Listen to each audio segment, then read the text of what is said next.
Chez Alice la Grise, on peut se procurer tout ce dont on n'a jamais rêvé. Mais il vaut mieux ne jamais pousser sa porte. «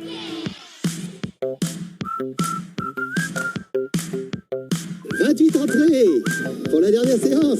C'est pour la semaine. Vous allez voir, le bouche à oreille va fonctionner. Vous n'aimez que les films qui ont 3000 entrées. Ce film ne passera pas à la TV. Il n'y a pas de souci, t'en fais pas pour ça. Tu sais, c'est pour ça que Dieu a inventé la vidéo, il n'y a pas de malaise. Bienvenue dans Le Grand Silence pour ce court épisode consacré au nouveau film de Paul W.S. Anderson, In the Last Lands, avec Dave Bautista, Milla Jovovich et des acteurs dont on n'a pas retenu le nom, alors que cela fait 3 fois que l'on enregistre cette introduction suite à des problèmes techniques. Indépendant de notre volonté. Vous vous direz certainement en ouvrant votre application de podcast préférée, mais que se passe-t-il ? Pourquoi Le Grand Silence, une émission de qualité qui parle de films de qualité, nous parle de nouveaux films de Paul W.S. Anderson ? Eh bien, c'est très simple. Ce film, normalement, ne devrait pas rentrer dans notre champ d'action.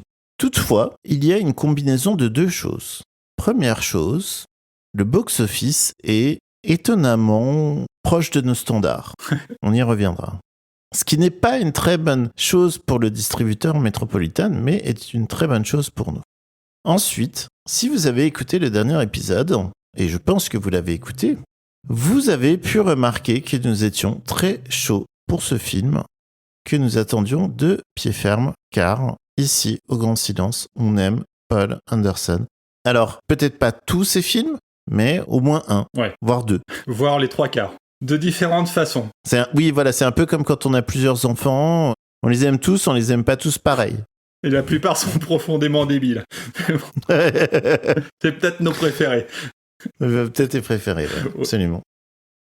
Donc du coup, pour parler de In the Last Lands, comme vous avez déjà pu l'entendre, je suis accompagné de Martin, qui a été courageux et qui est allé au cinéma pour voir le film. Ouais. Bonjour Martin. Bonjour. Et je précise qu'on enregistre un soir de pleine lune. C'est important. Comme dirait Mickey, c'est une surprise qui va nous servir plus tard. Toujours les bonnes références.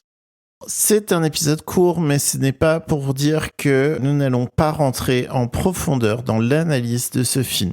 Non seulement nous l'avons vu, ce qui était le minimum, mais nous avons lu la nouvelle de George R.R. Martin, dont il est tiré.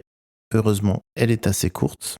Et donc, on va adopter le même découpage qu'on a l'habitude de faire avec, dans un premier temps, un avis circonstancié et plutôt bon public, même si, évidemment, qui aime bien châtie bien du film. Et puis, dans un deuxième temps, on vous indiquera bien quand il faudra vous déconnecter si vous n'avez pas encore vu le film.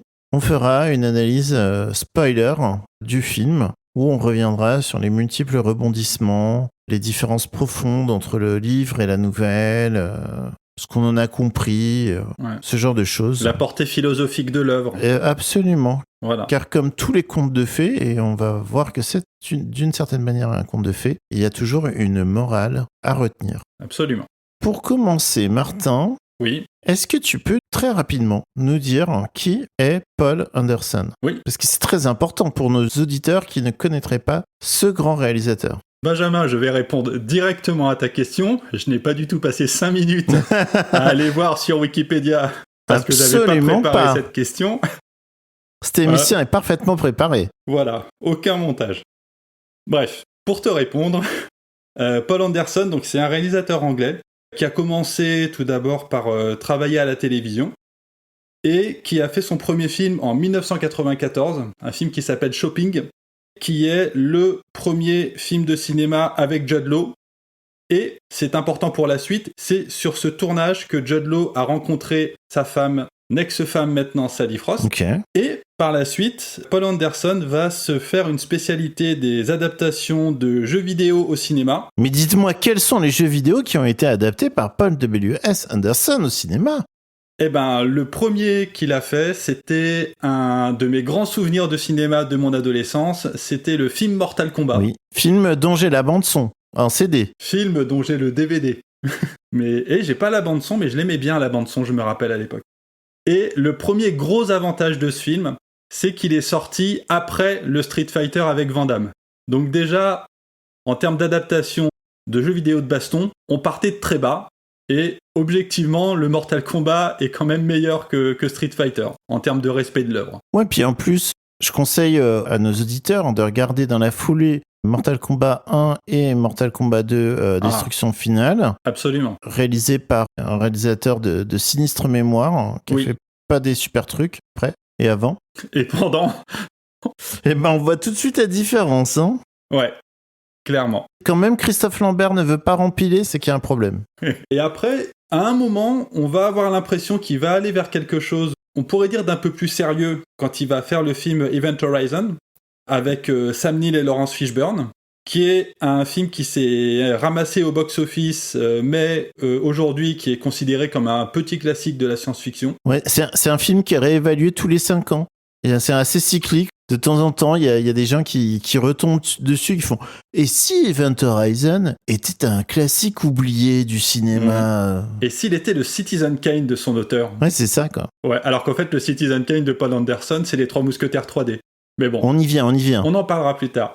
Et donc, après ce film, il fait un autre film qui marche pas, qui s'appelle Soldier, avec Kurt Russell.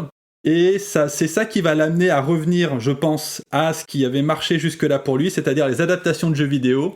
Et là, il se lance dans la saga Resident Evil avec Mila Jovovich. Oui. Sur Shopping, il a présenté Jude Law à sa future femme, et là, il va rencontrer sa future femme sur ce film, Mila Jovovich, qui sera l'actrice principale de toute la saga Resident Evil.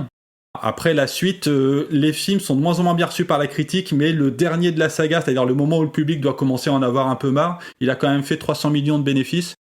Donc ça va. Ouais. Et puis le reboot a été peut-être encore plus mal reçu que ses films à lui. Donc, ni la série Netflix. Absolument. Donc oui, après on peut citer d'autres films qu'il a réalisés, comme l'adaptation du comic book Alien vs Predator, le remake du film produit par Roger Corman, La course à la mort de l'an 3000. J'avais totalement oublié qu'il avait fait ça, mais c'est vrai qu'il a fait ça. Il a fait ça avec Jason Statham. C'est un film que j'ai vu au cinéma aussi d'ailleurs. Et après, il a produit et écrit les 3 suites qui sont sorties en direct ou vidéo. À peu près au même moment, il va réaliser, donc on en parlait tout à l'heure, son chef-d'œuvre, Les 3 Mousquetaires 3D, avec, encore une fois, Mila Jovovich dans le rôle de Milady. Et c'est un film assez incroyable. Pour moi, Paul Anderson, c'est vraiment le réalisateur du plaisir coupable cinématographique. Et franchement, ce film-là, il atteint de très haut niveau, de n'importe quoi totalement assumé, et qui est, on peut dire, une trahison de l'œuvre de Dumas, mais franchement, l'œuvre de Dumas, il en a vu d'autres aussi. Donc, au moins, là, on s'amuse. Le film dont on parle maintenant arrive à un moment clé de l'œuvre de Paul W.S. Anderson, que là je vais appeler Paul Anderson à partir de maintenant. Comme ça, oui, pour moi c'est le vrai Paul Anderson. Moment charnière de sa carrière, parce que Resident Evil, c'est fini. Voilà, il a tenté de relancer une autre franchise avec Monster Hunter, qui est une autre adaptation de jeu vidéo, encore une fois, où tu vois que c'est vraiment conçu pour lancer une nouvelle franchise, sauf que le film s'est planté au box-office. Une des raisons, c'est que c'est un film qui est sorti juste au moment où on sortait de la pandémie de Covid-19. Ça peut expliquer la déroute du film. Et donc, In the Lost Land, ça arrive à ce moment où une franchise est finie, une autre n'a pas démarré. Et maintenant, qu'est-ce qu'on fait ? Eh ben, on va essayer d'aller à la fois vers ce qu'on sait faire, c'est-à-dire des films avec Mila Jovovich, qui tape sur des gens, et qui a des pouvoirs.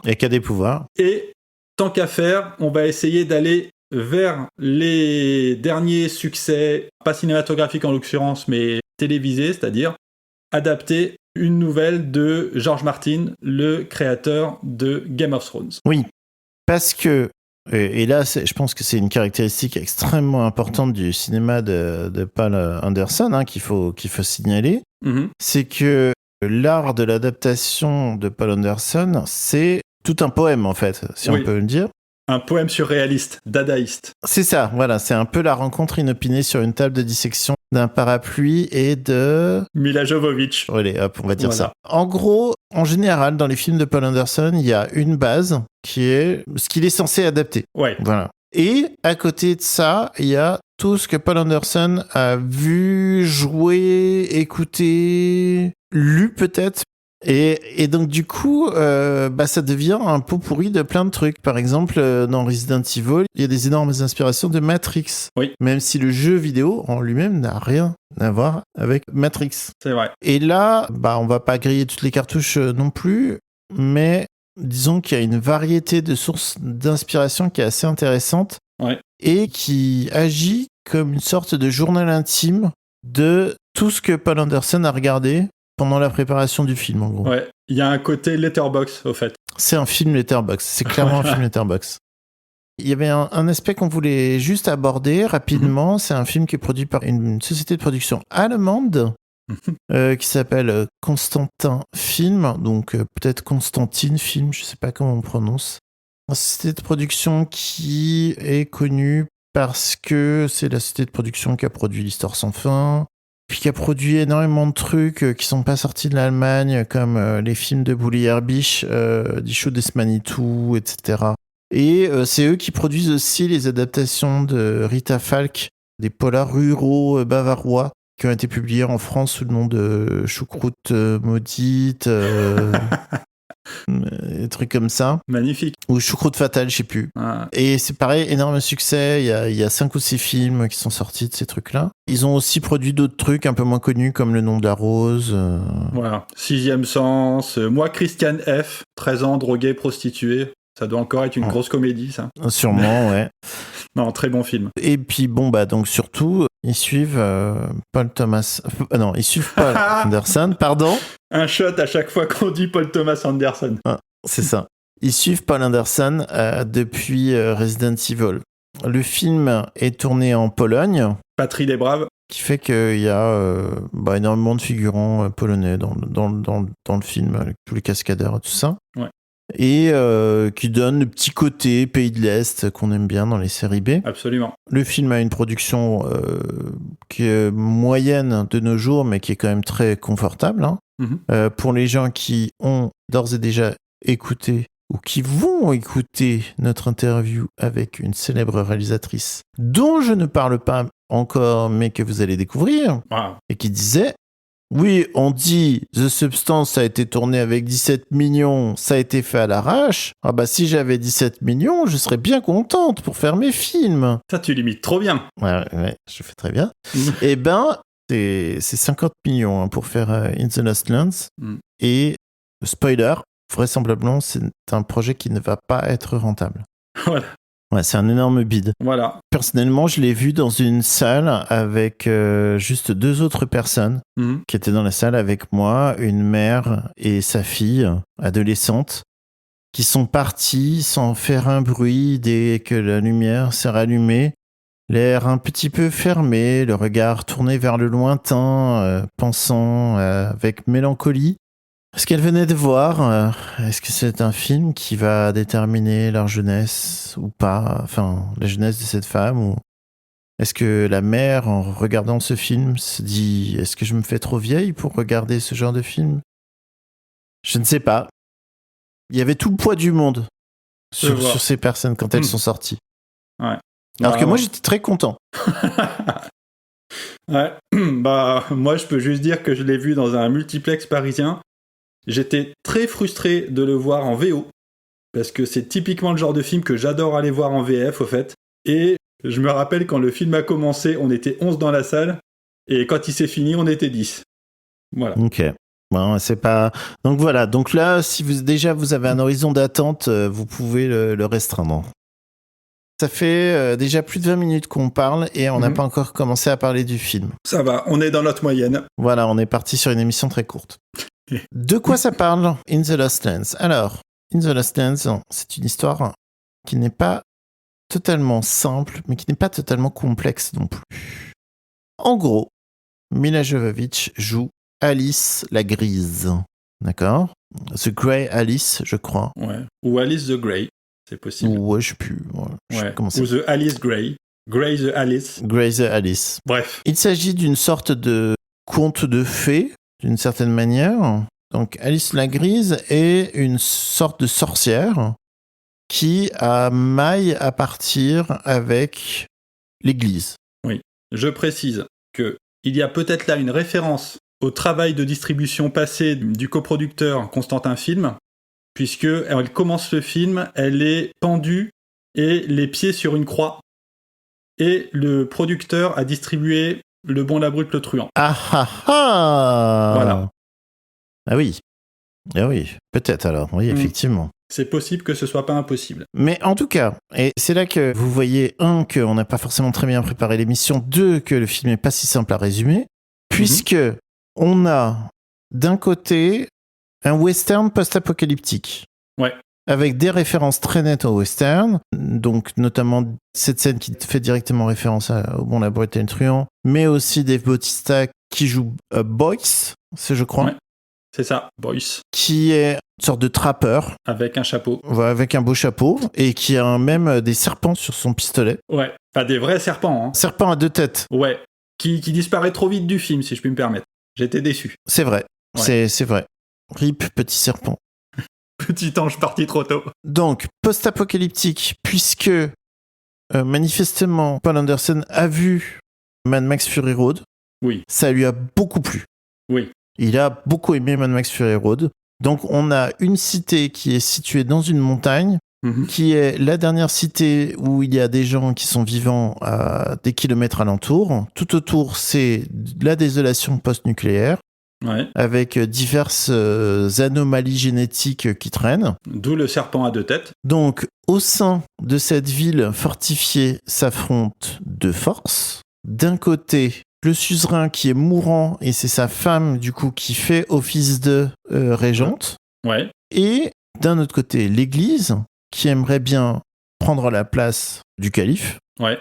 Et virer la régente. Ouais. Mais la régente, qui se doute qu'on complote contre elle, va voir Alice la Grise, car Alice la Grise est un personnage qui non seulement sent le soufre, puisque l'Église veut la tuer, mais qui en plus, comme les fées dans les contes de fées, est capable d'exaucer les vœux, sauf que comme les vraies fées des vrais contes de fées, elle exauce les vœux, mais on obtient ce qu'on veut, mais pas forcément de la manière dont on le veut.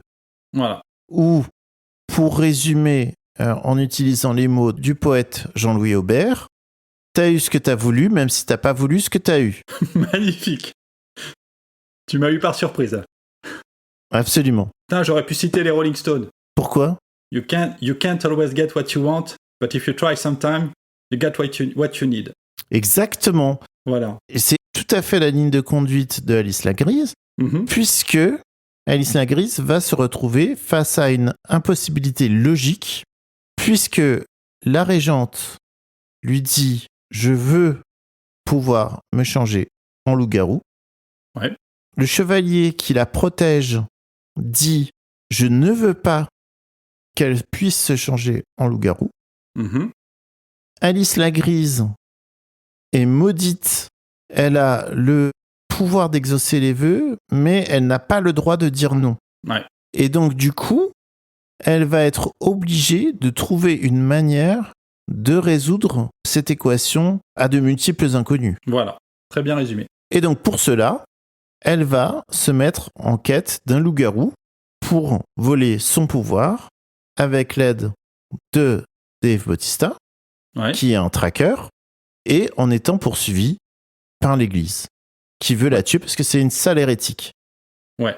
Donc l'Église qui est personnifiée dans sa traque par une traqueuse, qui est interprétée par une comédienne qui s'appelle Harley Jover, qui a un nombre incalculable de sbires.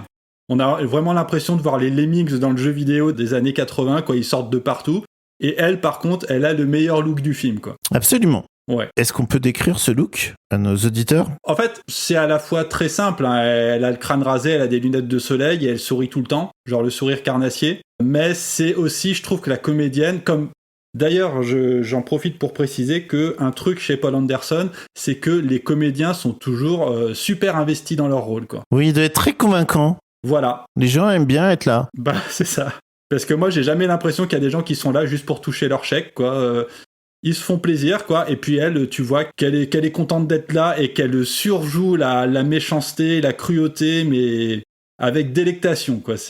Oui, mais d'ailleurs, ça va être un peu un fil rouge.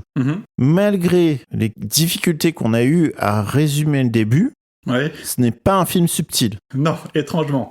Alors, sans rentrer dans trop de détails, puisqu'on va après en reparler en spoiler, je voulais poser une question, Martin. Oui. Le film sur Allociné a une note critique de 1,5 et une note spectateur qui doit être de 1,6. Ouais. Sur Letterboxd, j'ai rarement vu les gens aussi méchants contre un film, disant qu'il était idiot, qu'il était moche, qu'il était tout ce qu'on veut. Le film est un bide retentissant. Ouais. Est-ce que c'est mérité ? C'est une bonne question, en fait. Parce que autant... Moi, j'ai dit, pour moi, Paul Anderson, c'est la définition même du plaisir coupable. C'est-à-dire que, encore une fois, à peut-être une ou deux occasions près, on sent qu'il a peut-être voulu faire du cinéma un peu sérieux, un peu travaillé. Autant, là, maintenant, il est vraiment dans son idée de moi, ce que je veux, c'est juste faire du cinéma où les gens s'amusent dans la salle, où les gens gueulent devant l'écran, genre « Oh, bien fait pour sa gueule !» Et de ce côté-là, globalement, je trouve qu'il y arrive plutôt bien. Au fait, je pense que le problème qu'il y a avec ce film, c'est que déjà, les gens qui viennent pour voir une adaptation de George Martin, retrouver un peu l'esprit Game of Thrones, ils peuvent le trouver en un sens, dans des petits aspects du film. Et d'ailleurs, ça, on y reviendra en section spoiler, mais le film est plus Game of Thrones que la nouvelle. Absolument, ouais. Donc les gens qui seraient venus voir une adaptation de George Martin, ils vont être déçus, voire en colère. Ça, je peux très bien le comprendre. À la limite, les gens qui pourraient y trouver leur compte, c'est les gens qui sont venus voir Resident Evil 7. Ouais. Tu sens au final que, à mon avis, je pense, ça c'est une théorie personnelle, il s'est dit, tiens Mila, c'est marrant, ton personnage il s'appelle Alice. Ah oui, comme dans Resident Evil, ouais. Donc, il a repris le projet, il l'a réécrit. Et on a un peu cette impression qu'il a pris la nouvelle d'origine. La nouvelle d'origine, c'est vraiment, on dit tout ce que Benjamin a expliqué. C'est-à-dire, on vient voir Alice pour lui dire, voilà, on veut que tu fasses ça, ok. Moi, je veux pas que tu réussisses, ok. Elle y va, elle embauche Boyce, de Dave Bautista. Ils vont quelque part, ils s'arrêtent, ils discutent, petit foreshadowing de quelque chose. Ils repartent, ils arrivent là où il faut, voilà, et ça s'arrête là. Et donc, tu sens que Paul Anderson, son boulot, ça a été de prendre cette histoire-là et, au milieu de tout ça, de caser un peu tout ce qu'il n'avait pas pu mettre dans des Resident Evil. Il y a une succession de séquences d'action complètement nawak. Et moi, ça m'a éclaté. Franchement, bon, là, c'est un peu... Il y a quand même des problèmes de narration. En fait, tu vois que le principal défaut que je trouve au film, c'est ce côté-là. Le côté trop marqué jeu vidéo, c'est-à-dire qu'il y a les deux façons qui sont... on peut dire assez paresseuses, que le personnage se repère dans l'espace et dans le temps, c'est que dans le temps, il faut qu'ils arrivent en un lieu précis avant la pleine lune. Donc, tu as une espèce d'animatique des quartiers de la lune, et à chaque fois, il y a un quartier qui passe, genre, et genre, 4e jour avant la pleine lune, 3e jour avant la pleine lune.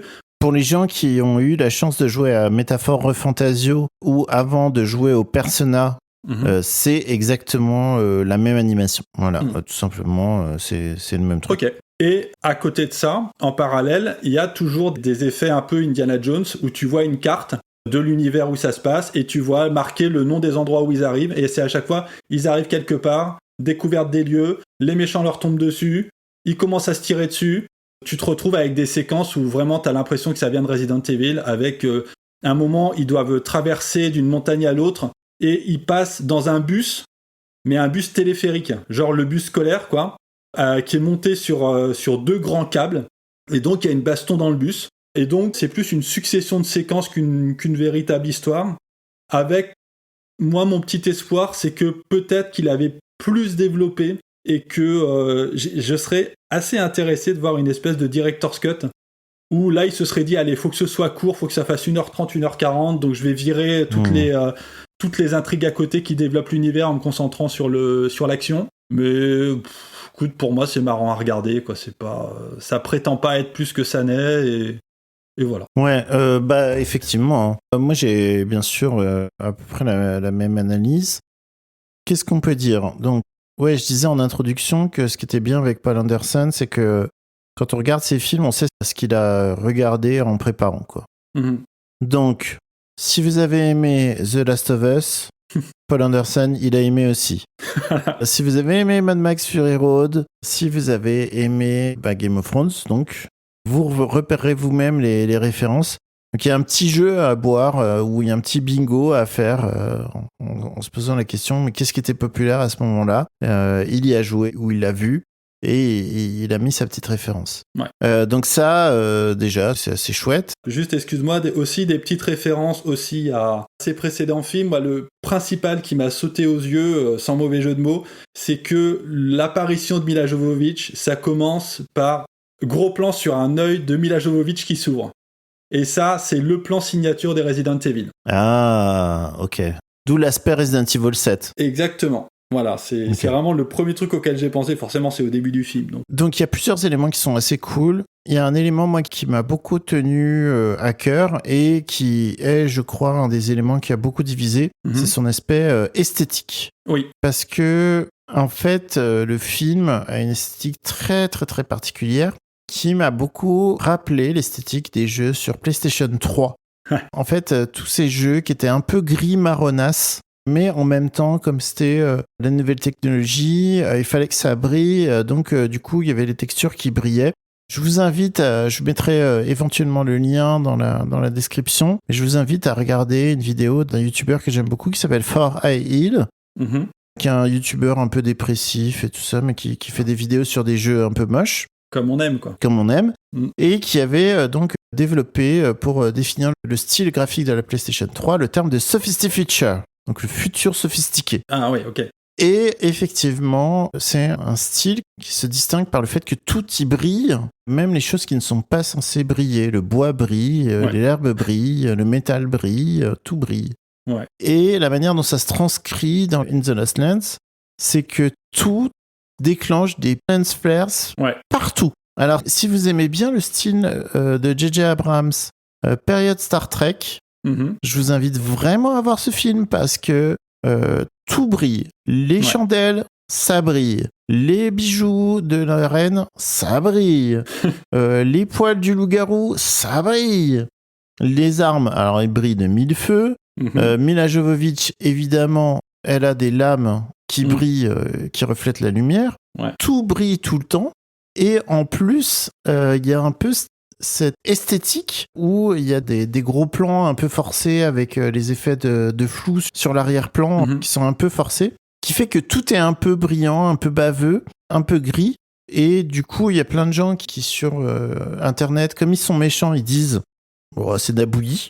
Mais moi, je trouve que à côté de ça, c'est un film très lisible pour du Paul Anderson. Ouais. Il y a des ralentis, il y a des virevoltes, il y a des choses, mais pour autant, le film n'est pas surdécoupé à l'absurde, comme certains Resident Evil ont pu l'être jusqu'à en faire des cuts Nadarland. Si vous êtes des habitués de Red Letter Media, ils avaient fait un spécial Resident Evil où on les voit complètement hilars, mais nerveusement hilars, devant la fin, je crois, du... Alors, je sais pas si c'est le premier ou c'est le deuxième Resident Evil. Il y a une baston contre Wesker. C'est dans le 2, ça, non C'est dans le 2, ouais, où il y a les chiens qui attaquent et elle tue le chien avec une vitre, dans des effets à la Matrix, complètement ouf, mais en même temps ultra cheapos. Là, il y a un côté, ok, ça virevolte et tout ça. Je trouvais que ça restait lisible. Limite, si je pouvais reprocher quelque chose, c'est peut-être le fait que pousse les potards peut-être pas assez loin, en fait. Dans le sens où... Il y a une alternance de trop loin et de pas assez loin, mais vas-y. Dans le sens où, par exemple, il y a une séquence où il y a un affrontement contre des zombies dans une centrale nucléaire. Voilà. Out of context, hein. C'est out of context Paul Anderson. Et littéralement, Bautista et Mila Jovovich, ils sont dans un cercle, ils en sortiront jamais. Il n'y a pas de déplacement, il n'y a rien, il se passe rien, quoi. En gros, il se passe rien. Même si la manière dont elle finit par s'en sortir est très graphique et jolie, la scène en elle-même est pas extrêmement impressionnante, quoi. Ouais, typiquement, ce dont je parlais tout à l'heure, tu sens que c'est une idée d'un autre film qu'il a mis là, et C'est une scène qui finalement n'apporte rien à l'intrigue. Alors que par exemple, tu évoquais la scène de bagarre sur le tramway. Ouais. Et en plus, c'est marrant, c'est un tramway suspendu, ça fait un peu penser à Wuppertal en Allemagne. Ouais. Cette scène-là, elle est assez cool parce que justement, elle est assez mobile, il se passe pas mal de choses, elle est découpée en plusieurs actes qui sont assez chouettes. Et ça, c'est vraiment bien. Il y a ce côté peut-être un peu trop sage et peut-être un peu trop centré, entre guillemets, sur l'histoire. Ouais. Et ce qu'il faut voir, c'est que effectivement, la nouvelle en elle-même, elle fait 30 pages, mais ce qui représente les 3/4 du film, c'est littéralement 5 lignes dans l'histoire. Donc, en gros, ce qu'il faut se dire, c'est vraiment, il y a le début de l'histoire, il y a la fin de l'histoire, ça c'est à peu près George Martin. Au milieu, il y a du Paul Anderson. Et il a dû se dire, je peux pas juste faire des gens qui vont marcher pendant 6 jours dans le néant. Il faut que je raconte des trucs. Donc c'est pour ça qu'il y a tout le truc avec l'église pour qu'il y ait un antagoniste qui n'existe pas du tout dans la nouvelle. Fondamentalement, en fait, on sent qu'il s'est dit, il faut que je donne de la chair à cette histoire. Il faut que je crée des trucs un peu mystérieux, il faut que je crée des pouvoirs pour Alice la Grise, qui sont pas tout à fait les mêmes que dans la nouvelle. Il faut que je crée des péripéties, il faut que je crée des trucs, etc. quoi. Et, ma foi, c'est pas déshonorant, quoi. Moi, j'ai pas passé un mauvais moment, vraiment. Mais, évidemment, je veux pas que vous y alliez et que vous vous dites, mais quand même, Le Grand Silence, tu t'es foutu de moi. C'est pas ouf comme film. Mais je pense que c'est là que il est très, très, très, très important quand même d'avoir des horizons d'attente qui sont appropriés à ce qu'on va voir. Et c'est pour ça que c'est important de s'informer avant d'aller voir un film.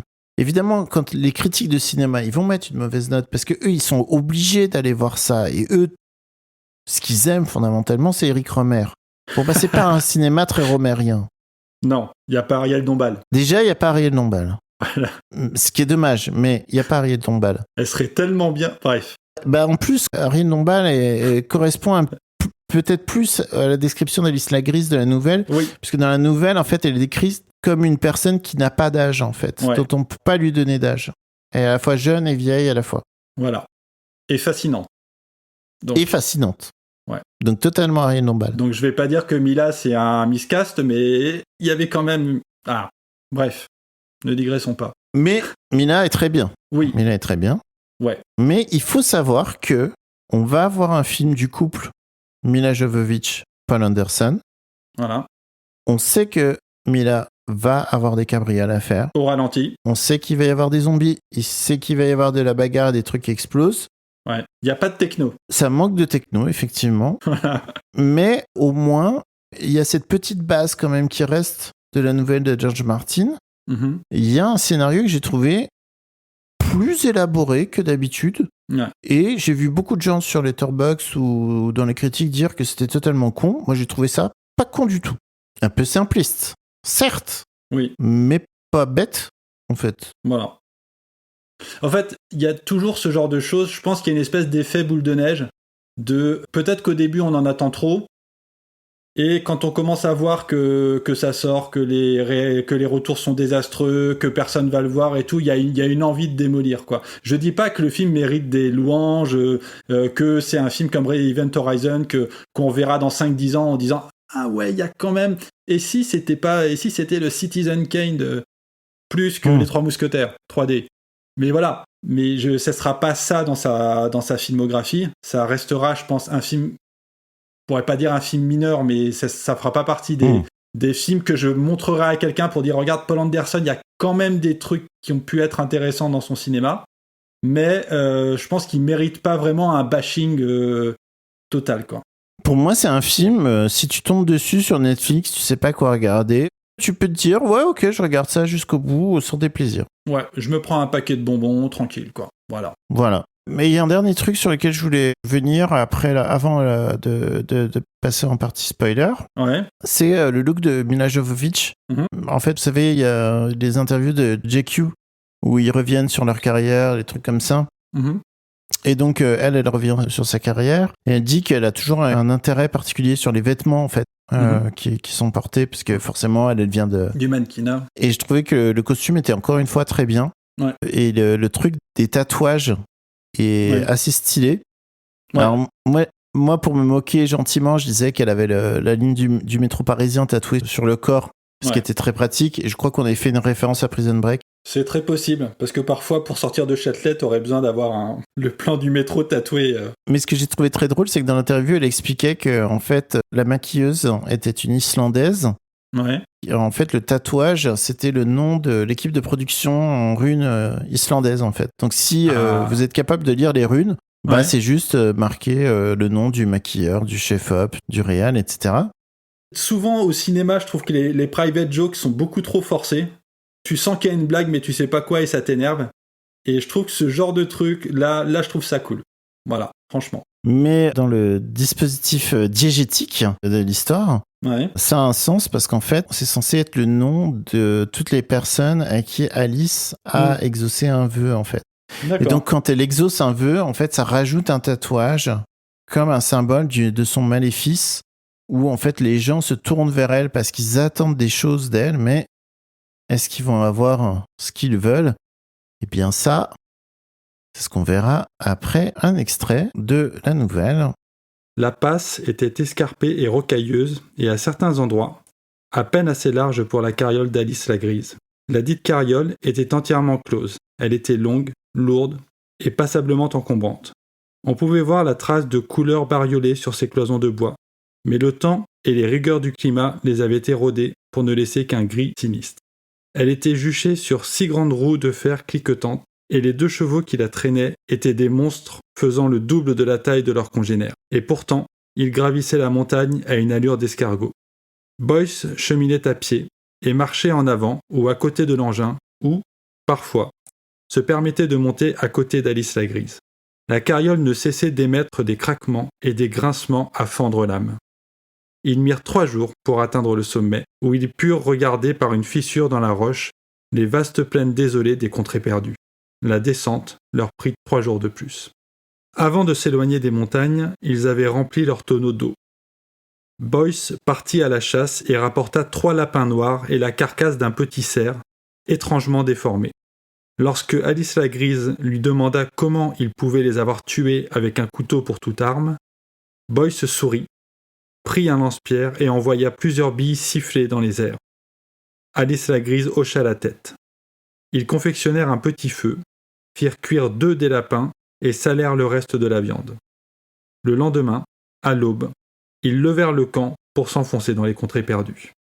Et à partir de là, en effet, ils progressèrent beaucoup plus rapidement. Les contrées perdues étaient froides et désertes, et la terre battue était aussi dure que celle des routes qui sillonnaient l'Empire, de l'autre côté des montagnes. La carriole put brinque-baller à vive allure, non sans craquer et grincer, penchant d'un côté, puis de l'autre, en cours de route. Dans les contrées perdues, il n'y avait pas de forêt ni de rivière à traverser. Tout autour d'eux s'étendait un paysage de désolation qui semblait n'en point finir. Quelquefois, ils croisaient un bosquet d'arbres contorsionnés et enchevêtrés, aux branches lourdes de fruits gonflés et luisant d'une étrange couleur indigo. Parfois, ils traversaient un petit ruisseau rocailleux si peu profond que l'eau leur montait à peine aux chevilles. De temps en temps, de grandes étendues couvertes de champignons blanchâtres ponctuaient la terre grise. Et pourtant, rares étaient ces ruptures dans la monotonie du paysage. La plupart du temps, celui-ci se limitait à cette morne plaine, vide et morte. Et au vent, ces terribles vents froids et secs qui y soufflaient sans répit. Parfois, ils charriaient des odeurs de cendres, et parfois, ils semblaient hurler comme une âme errante et tourmentée. Finalement, ils arrivèrent en vue de la fin des contrées perdues. Une autre chaîne de montagnes au loin, vers le nord, qui n'était encore qu'une ombre bleutée sur l'horizon. Alice la Grise savait qu'il pourrait voyager durant des semaines sans atteindre ces pics, et pourtant, la terre était si plate et si déserte qu'il pouvait les apercevoir. Au crépuscule, Boyce et Alice la Grise établirent leur camp non loin d'un bosquet de ces étranges arbres aux formes tourmentées qu'ils avaient entrevus au cours de leur voyage. Au moins, ils leur fournirent un abri contre la fureur des vents. Et pourtant, tous deux pouvaient néanmoins entendre leurs hurlements furieux, et les bourrasques façonnaient la flamme de leur foyer pour lui faire prendre des formes sauvages et suggestives.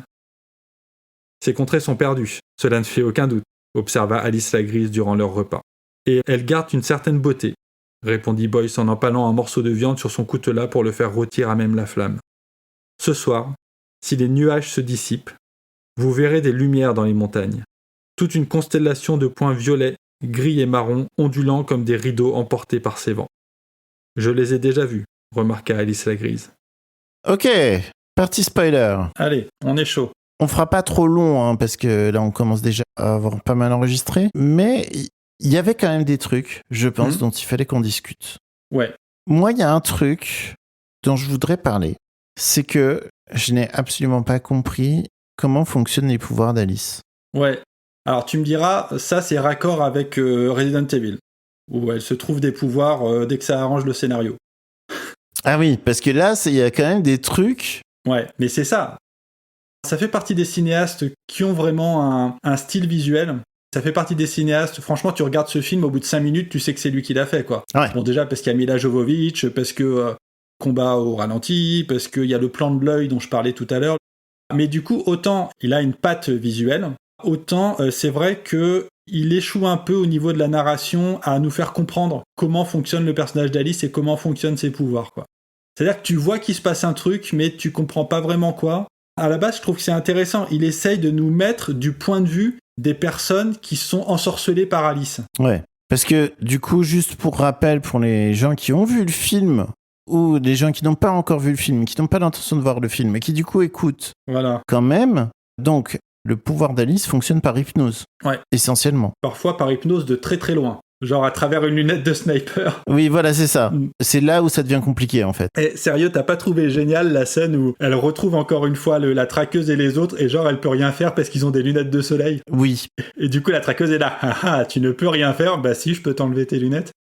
Oui, Bref. mais c'est ça qui est un peu fou, en fait. C'est-à-dire qu'effectivement, c'est des scénarios où les gens développent des stratégies, mais en même temps, ils étaient censés déjà être au courant.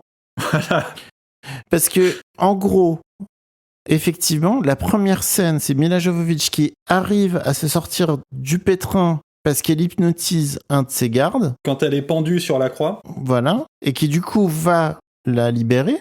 Garde qui, du coup, est moqué par la traqueuse, on va dire. Ouais. Ouais, la traqueuse. Qui s'appelle Ash, ouais. Comme un personnage de Resident Evil d'ailleurs. Mais bon. C'est un hasard. Voilà. Mais certainement. C'est une coïncidence. En lui disant, tu es faible, donc tu t'es fait manipuler. Mm-hmm. Mais ensuite, tous les gens portent des lunettes de soleil. Donc du coup, qu'est-ce que ça veut dire ? Ça veut dire qu'il savait qu'elle avait un pouvoir qui fonctionnait par les yeux. Mais alors du coup, pourquoi, quand il l'avait, il les portait pas ? Et puis comment ils ont réussi à la capturer ? Il y a plein de trucs comme ça, où c'est à la fois très simple et à la fois ça marche pas vraiment en fait. Et c'est là qu'on voit les trucs qui viennent de George Martin et les trucs qu'ils ont rajoutés pour donner du corps, mais qui du coup peuvent être un peu absurdes parce que tout simplement Paul Anderson n'est pas un aussi bon écrivain que George Martin. Ouais. Mais George Martin, il a pas réalisé les Trois Mousquetaires 3D, donc. Ah oui, non mais. Dans ces moments-là, tu la ramènes pas. Ben non, mais chacun ses qualités, bien sûr. C'est certain. Mais ouais. Et c'est pareil. Il y a un autre aspect qui est très important dans ce pouvoir, c'est que quand je disais avant spoiler qu'il y avait cette scène assez spectaculaire où elle se débarrassait des zombies en crachant une grande flamme, et quand Boyce lui demande comment elle fait, elle dit mais non, mais en fait c'est juste une illusion. Voilà. Il suffisait qu'il croie qu'il y avait la flamme pour s'en débarrasser. Oui, mais ça marche pas comme ça, une illusion. Non, c'est vrai. Ça marche pas comme ça, je suis désolé. Non, mais c'est pour ça. Moi, sérieusement, s'il y a des scènes qui sont nawak, mais que j'aime bien, mais effectivement, la scène de centrale nucléaire, voilà, s'il fallait en enlever une du film, ça aurait été celle-là. Et de même, et c'est là que c'est le moment peut-être de parler de la nouvelle, c'est que fondamentalement, le pouvoir d'Alice la Grise n'est pas le même dans la nouvelle. C'est vrai. Puisqu'en gros, dans la nouvelle, ce qu'on comprend, c'est qu'Alice la Grise, elle n'est pas née d'hier, ça fait pas mal de temps qu'elle est là. Elle a la capacité de se transformer un peu comme les 100 visages de Game of Thrones. Ouais. Sauf que elle fonctionne, tel que je l'ai compris, à partir des peaux qu'elle a volés à des gens qui sont réellement métamorphes. Ouais. Ok. des gens qui pouvaient se transformer en oiseaux, des gens qui pouvaient se transformer en chat, en ours, des trucs comme ça. Et donc, du coup, en fonction de la situation, elle va porter une cape différente qui est faite avec la peau de métamorphe qu'elle a tué et qui, du coup, vont pouvoir lui permettre de se transformer. Tel que je l'ai compris. Mais c'est pas si clair, mais c'est à peu près... Je pense que c'est à peu près ça quand même.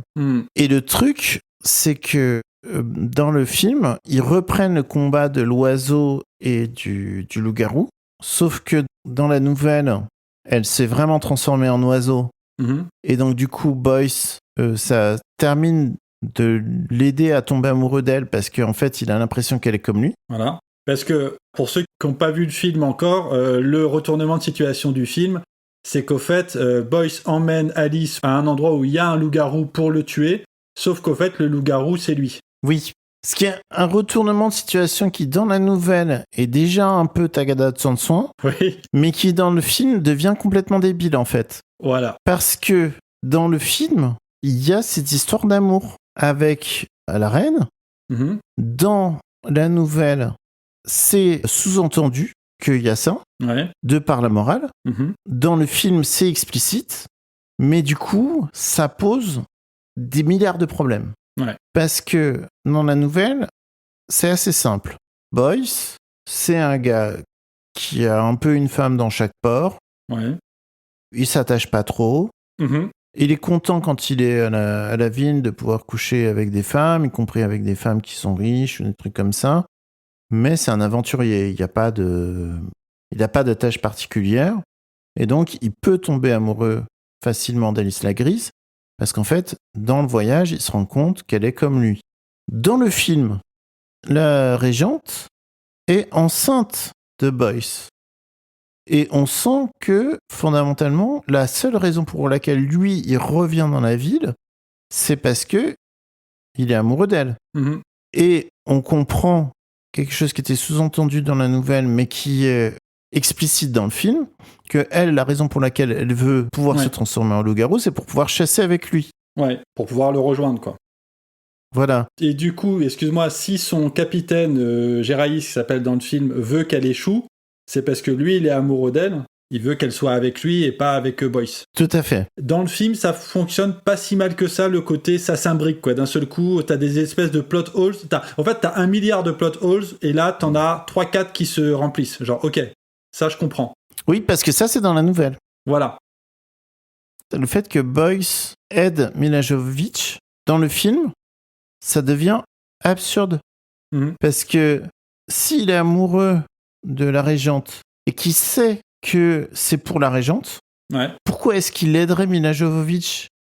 Surtout qu'il y a eu une scène au début du film, juste avant qu'ils partent pour les contrées perdues, où tu le vois avec la régente, quoi. C'est pas sous-entendu, c'est tu vois une scène où ils sont tous les deux, quoi. Voilà. Alors que dans la nouvelle, ça passe parce que, en gros, la manière dont George Martin décrit les méthodes d'Alice la Grise, c'est qu'elle ne dit jamais les trucs directement, en fait. Elle fait passer des messages par des personnes qui chuchotent, qui créent des rumeurs, qui créent des trucs, qui fait que le gars, il dit « Tu cherches un loup-garou, moi je vais te le trouver ».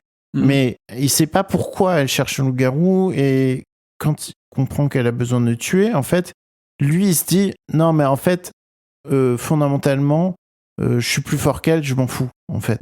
Je veux pouvoir la battre. » Et puis...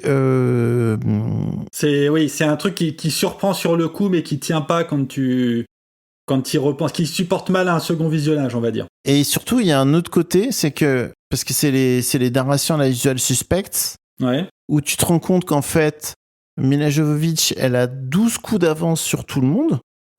Parce que du coup, Milla Jovovich, elle savait que Boyce... c'était l'amant de la régente. Parce qu'elle a aussi le pouvoir de voir dans le futur ou de... Oui, c'est ça. Et voilà, et c'est ce qu'on disait, c'est que en fait, le pouvoir d'Alice la Grise n'est jamais très bien expliqué. Ce qui fait qu'en fait, on comprend pas comment elle a pu voir quelque chose où elle était pas là. Ou est-ce que c'est parce que quand elle voit dans les yeux de quelqu'un, elle peut voir son passé ou... C'est bizarre. On va repiquer sur George Martin. Tu regardes ce film, t'as un peu l'impression de voir les dernières saisons de Game of Thrones, où justement, ils doivent finir, et ils font des trucs qui sont un peu en contradiction avec ce qui avait été fait avant, quoi. Tu vois, Ouais. tu le sens le côté en roue libre, le côté il y a plus les bouquins derrière pour, en l'occurrence sur Game of Thrones pour servir de terrain d'atterrissage ou quoi que ce soit. Et du coup ça part en vrille et puis il y a des trucs qui sont cool sur le moment et après coup tu repenses, tu dis bah non parce que là niveau distance ça va pas d'un endroit à l'autre ou ce personnage là pourquoi il fait ça maintenant alors que jusque là il a joué complètement différemment. Voilà, t'as un peu cette idée là mais à l'échelle d'un film qui aurait complètement pu éviter beaucoup d'écueils. Quelque part il essaye d'en dire trop, il essaye d'en faire trop et il est tiraillé entre le projet d'adaptation d'un auteur qui est hyper célèbre à ce moment-là, donc il peut pas non plus se permettre de dire on laisse tomber ça, on fait autre chose à côté. Je pense quelque part le nom de George Martin sur le projet, ça faisait partie du côté bankable du projet, et en même temps de faire son truc, et il se perd un peu au milieu, quoi. Ouais, carrément. Mais en même temps, cette fin, j'ai trouvé qu'elle ne manquait pas de panache. Parce que du coup, il y a ce côté révolution, le fait que la régente récupère la peau, mais elle n'ose pas s'en emparer parce que elle reconnaît que c'était la peau de son amoureux. Et là, on arrive vraiment on revient sur du Game of Thrones, là. Ce côté vraiment très, très macabre, je dirais pas de l'humour noir, mais le côté très ironique du truc. On comprend vraiment la phrase qui introduit la nouvelle, c'est en anglais. You can buy anything you might desire from Grey Ellis, but it is better not to. Ouais. Vous pouvez acheter tout ce que vous pouvez désirer de Alice la Grise, mais c'est mieux de ne pas le faire. Voilà. Et là, c'est exactement ça. Toute l'ironie du truc, ça arrive à ce moment-là. C'est-à-dire, elle a sa peau de loup c'est un peu l'impression de regarder un épisode des Contes de la Crypte ou un truc comme ça, quoi. Vraiment, ce côté, elle a ce qu'elle veut, mais en l'obtenant, elle perd ce qu'elle voulait vraiment. Ouais. C'est-à-dire vivre avec Boyce. Mais d'ailleurs, c'est l'essence même du récit de nouvelle. Qui est d'être un récit à chute. Absolument. Et ça, du coup, je trouve que c'est plutôt bien pour le film, parce que au moins on a une fin qui est marquante. Ouais. C'est-à-dire qu'en fait, on se rend compte que Milla Jovovich, elle avait prévu le truc, elle avait prévu que, en fait, ce que les gens désiraient, ça allait se retourner contre eux, que elle, du coup, elle serait malheureuse parce que elle allait perdre ce qu'elle avait voulu. Que le curé, en voulant l'affronter, au final, ça allait se retourner contre lui et qu'il allait perdre tout son pouvoir et se faire descendre. Et le peuple allait se révolter. Voilà. Que le garde, il allait enfin avoir la femme pour lui, mais qu'en fait, il allait se faire massacrer parce que elle est sans défense et que du coup, ça ne lui profitera pas. Et du coup, au final, tout va bien en fait. Voilà. Mais du coup, c'est un peu ça, là, si je peux revenir un peu sur le côté, encore une fois, Game of Thrones de ce film, c'est que tu le sens vraiment sur la fin, quand il y a vraiment toute la mécanique qui se met en place on lui apporte la peau, donc faut savoir déjà un truc, c'est qu'au début du film, la reine, au fait, elle a son mari, c'est genre Paddy Considine dans la première saison de House of the Dragon. C'est vraiment le gars qui est à la fin, qui est complètement dans son lit, qui peut plus rien faire, quoi, qui est limite un légume, quoi. Et donc, elle, pour devenir reine, elle l'assassine, quoi. Elle l'étouffe avec son oreiller, enfin voilà. Et donc après, ça part en mode full Game of Thrones parce qu'il y a le garde, donc le personnage de Géraïs. Donc il y a une énorme vibe Jorah Mormont dans Game of Thrones, le Lord Friendzone, comme on dit. Voilà. Ouais. Ce qui fait que à la fin, quand elle récupère la peau, il est là. Elle s'effondre en découvrant que c'est la peau de son amant, donc que son amant a été assassiné pour lui apporter la peau. Lui, le gars, il se dit, c'est bon, elle est vulnérable, je peux tenter mon coup. Ce qu'il ne faut absolument pas faire, hein. Ça, je précise, c'est jamais une bonne idée. Absolument. Et ça, on en reparlera quand on fera l'analyse de la saison 2 de Bref. Non. Voilà. Mais bref, et donc, sans mauvais jeu de mots, encore une fois, mais voilà. Et donc, du coup, il lui déclare son amour, mais elle est tellement pas réceptive qu'elle le bute, quoi. Ah oui, je me rappelais même pas. Elle le bute, voilà. C'est elle qui le bute, ouais. Voilà, c'est ça. Et du coup, le gars meurt comme un con, quoi. Tu vois, de la mort, je veux pas dire comme un con, mais c'est une mort, encore une fois, à la Game of Thrones, quoi. C'est-à-dire, le personnage d'un gars qui, on le voit pas se battre dans le film, mais on devine que c'est un gars quand même assez fort et tout ça. Ouais. Et il meurt dans un moment où il est, c'est la pitié absolue, quoi. C'est, ouais, il est pas réceptif, quoi. C'est ça. Et juste pour terminer sur la comparaison de nouvelle-film, Ouais. dans la nouvelle, au niveau de la fin est pas tout à fait pareille. C'est-à-dire ça. qu'effectivement, elle donne la peau. Donc, elle reconnaît la peau. Et donc, c'est à ce moment-là qu'on comprend qu'elle avait eu une histoire avec Boyce. Et Mhm. qu'on comprend pourquoi elle voulait ça.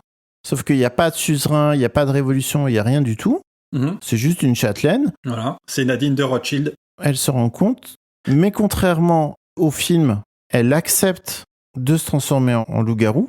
Parce que, juste, elle était amoureuse de Boyce, en fait. Mhm. Et du coup, le gars, il obtient ce qu'il voulait. C'est-à-dire que ce qu'il voulait, fondamentalement, c'était l'amour. Et c'est pour ça que... Ouais, le capitaine des gardes, du coup. Ouais. Voilà, le capitaine des gardes. C'est pour ça que ce que tu disais, c'est « You can't always get what you want, but you can always get what you need ». C'est-à-dire que Ok. c'est un peu ce que Alice lui disait, c'est que moi, je ne vais pas te donner ce que tu me dis, mais par contre, je vais te donner ce que tu veux réellement.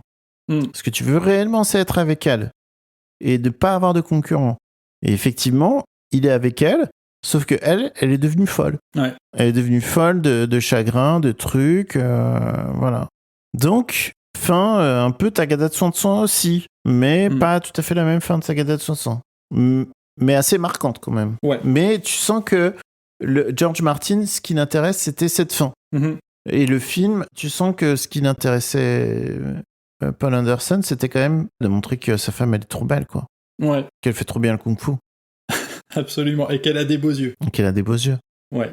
Et surtout, je pense qu'il l'intéressait aussi, c'était essayer de lancer une franchise. Parce que dernier coup de théâtre du film, il y a tout un truc que j'ai pas très bien compris non plus, mais à la fin, finalement, Boyce n'est pas mort. Oui. Voilà. Et lui et Alice, ils partent vers le soleil couchant. Benjamin disait au début que le film, il y avait un côté western post-apocalyptique. Ben, c'est exactement ça. Les deux héros qui partent vivre de nouvelles aventures vers le soleil couchant. C'est littéralement Lucky Luke. Bah, voilà. Moi, la structure de la nouvelle, ça me faisait penser à 3h10 pour Yoma. Ok. Il y a le côté, les personnages que tout oppose, qui finalement, il y a une amitié, enfin, pas une amitié, mais une estime réciproque, il y a une compréhension réciproque qui se met en place.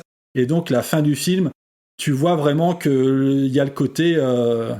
si le film est un grand succès au box-office, il y a moyen de faire d'autres trucs derrière. Oui, alors que... Et ça, c'est marrant parce que justement, dans la nouvelle, il y a ce côté très cruel de Boyce qui pense que Alice Lingrise va l'épargner parce que il y a un bon truc qui passe entre les deux.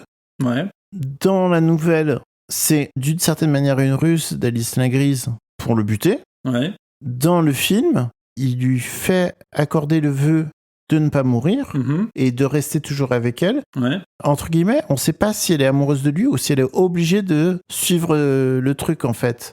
Ouais. Mais en même temps, comme elle voit le futur, elle avait prévu, en fait, il y a un côté destin dans tout ce qu'elle fait. Ouais. Et donc, du coup, en fait, comment ça marche ? En gros, ce que j'ai cru comprendre, c'est que quand tu es un homme, tu transformes en loup-garou. Ouais. Elle enlève la peau du gars pendant qu'il est vivant. Ouais.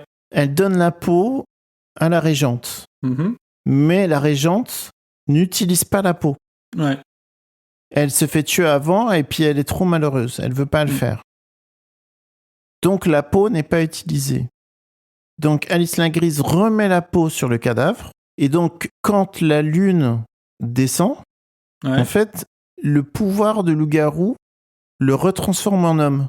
Sauf que du coup, ça lui redonne la vie à ce moment-là, en fait. Laisse-moi t'expliquer l'ingéniosité de ce plan. Parce que oui, effectivement, on pourrait penser que de loup-garou mort, il redevient un homme mort. Ce serait logique. Mais là, en gros, je pense que, en fait, c'est... Alors, on va peut-être faire une troisième partie sur la question de l'identité personnelle.